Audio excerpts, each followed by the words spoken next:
नमस्कार दोस्तों, मेरा नाम तानिया है और मैं बिहार के समस्तीपुर से हूँ। आज मैं आपके साथ अपनी एक ऐसी कहानी साझा करने वाली हूँ जो मेरे लिए बहुत ही असामान्य और अविस्मरणीय अनुभव बन गई। इस घटना के बारे में जानने से पहले मैं चाहती हूँ कि आप मेरे बारे में थोड़ा जानें। मैं दुबली पतली, सामान्य कद की लड़की हूँ। मेरी उम्र 20 साल है। मैं गोरी और दिखने में भी सुंदर हूँ। तो यह घटना जून के महीने की है, जब शादी का सीजन चल रहा था। हमारे रिश्तेदारों में एक शादी थी और यह शादी मेरे मौसेरे भाई की थी। मेरे घर के सभी लोगों का वहां जाना बहुत जरूरी था, खासकर मेरी मम्मी का। परंतु एक समस्या थी। अगर पूरा घर खाली छोड़ दिया जाता तो चोरी का डर था। ऐसे में घर की देखभाल कौन करेगा, यह एक बड़ा सवाल बन गया था। आखिरकार तय हुआ कि मैं घर पर ही रहूंगी और घर की सुरक्षा का ध्यान रखूंगी। मेरे पापा ने अपने एक भरोसेमंद मित्र, जिन्हें मैं अंकल कहती हूँ, को इस बारे में बता दिया कि वे रात में मेरे पास आकर रुक जाएं ताकि मैं अकेली न रहूं और सुरक्षित महसूस कर सकूं। अंकल ने बिना किसी हिचकिचाहट के हामी भर दी और कहा, आप बिल्कुल चिंता न करें, मैं हूं तो कोई परेशानी नहीं होगी। उस दिन पापा, मम्मी और मेरा भाई शादी में चले गए। अंकल की शादी 7-8 साल पहले हो चुकी थी, लेकिन उनके काम के कारण वे अकेले रहते थे। वे उत्तर प्रदेश के रहने वाले थे और उनकी उम्र करीब 33-38 साल की रही होगी। उस शाम अंकल मेरे लिए पनीर लेकर आए, यह जानते हुए कि मुझे पनीर बहुत पसंद है। ये बात मुझे बहुत अच्छी लगी और मैंने उस पनीर से सब्जी बनाकर रोटियां तैयार कीं। हम दोनों साथ में बैठकर खाना खाने लगे। खाना खाते समय भी हम दोनों में अच्छी बातचीत हुई। उसके बाद अंकल अपने मोबाइल में व्यस्त हो गए और मैं किचन का काम निपटाने चली गई। जब मैंने सारा काम खत्म कर लिया तो अंकल ने मुझे कुछ देर तक बातें करने के लिए बुलाया। हम दोनों ने इधर उधर की बातें की, घर परिवार के किस्से सुनाए और फिर अपने अपने कमरों में सोने चले गए। अगली सुबह मैंने अंकल के लिए नाश्ता और टिफिन तैयार किया और उन्हें ऑफिस भेजा। उन्होंने जाने से पहले मुझसे शाम के खाने के लिए पूछा कि क्या बनाना है और सब्जी लाने का वादा किया। उनके जाने के बाद मैंने घर की सफाई की और अपने रोजमर्रा के काम पूरे किए। दिन भर ऐसे ही व्यस्त रहती रही। कुछ समय बाद दोपहर का खाना बनाया और आराम से खा लिया। फिर पढ़ाई करने बैठ गई। धीरे धीरे शाम के करीब 6 बज गए। अंकल ऑफिस से लौट आए और सब्जी लेकर आए। मैंने उनके लिए चाय बनाई और कुछ देर बातें की।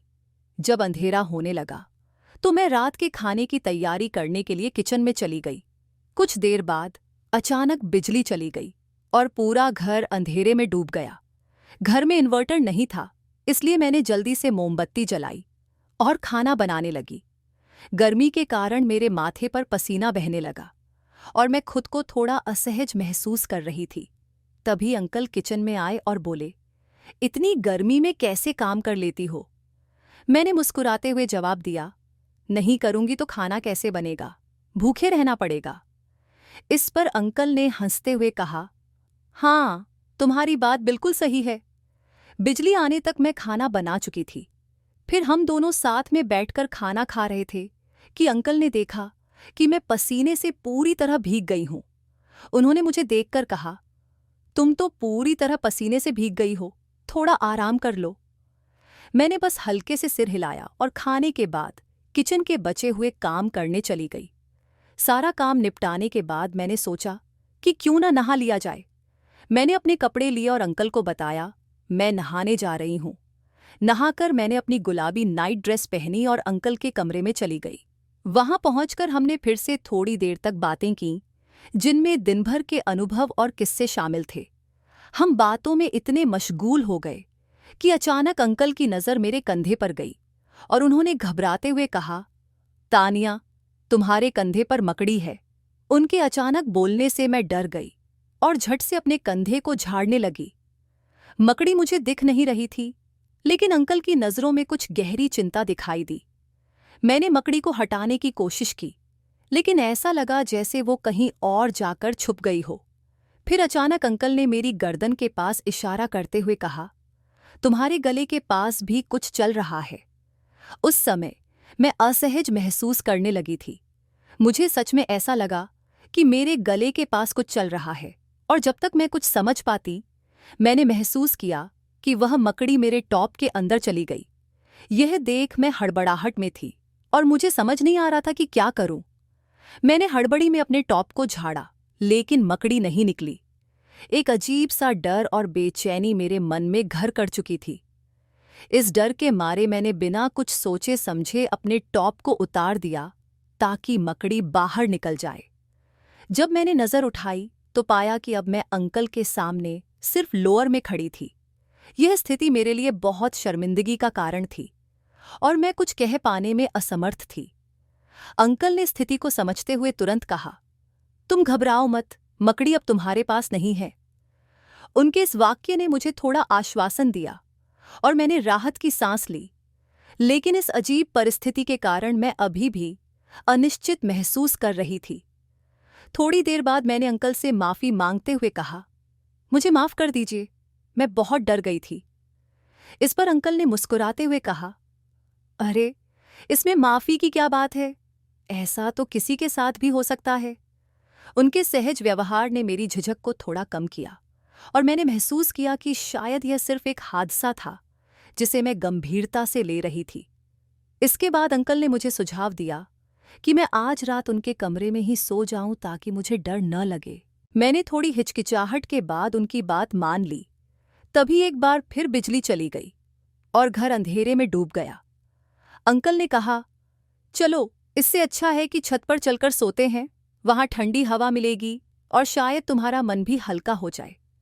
मैंने उनकी बात मान ली और हम दोनों बिस्तर और मच्छरदानी लेकर छत पर चले गए।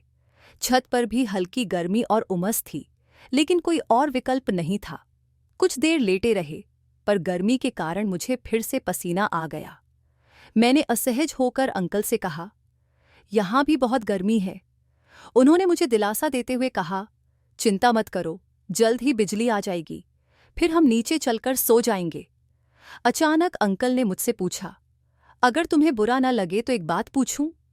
मैं थोड़ी असमंजस में थी, लेकिन मैंने कहा, जी अंकल, जो भी पूछना हो आप पूछ सकते हैं।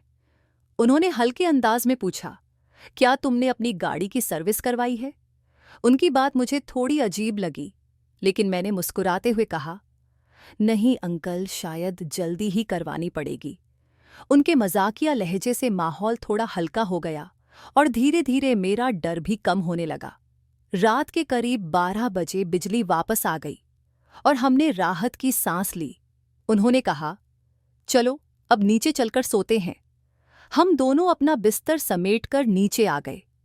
उस रात के अनुभव ने मुझे सिखाया कि अनजानी परिस्थिति में कैसे खुद को संभालना चाहिए। दोस्तों, यह थी मेरी कहानी। यह घटना मेरे लिए एक सबक और यादगार अनुभव बन गई। अगर आपको यह कहानी अच्छी लगी हो तो कृपया लाइक, शेयर और सब्सक्राइब करना ना भूलें और अपने विचार कमेंट में ज़रूर बताएं। धन्यवाद।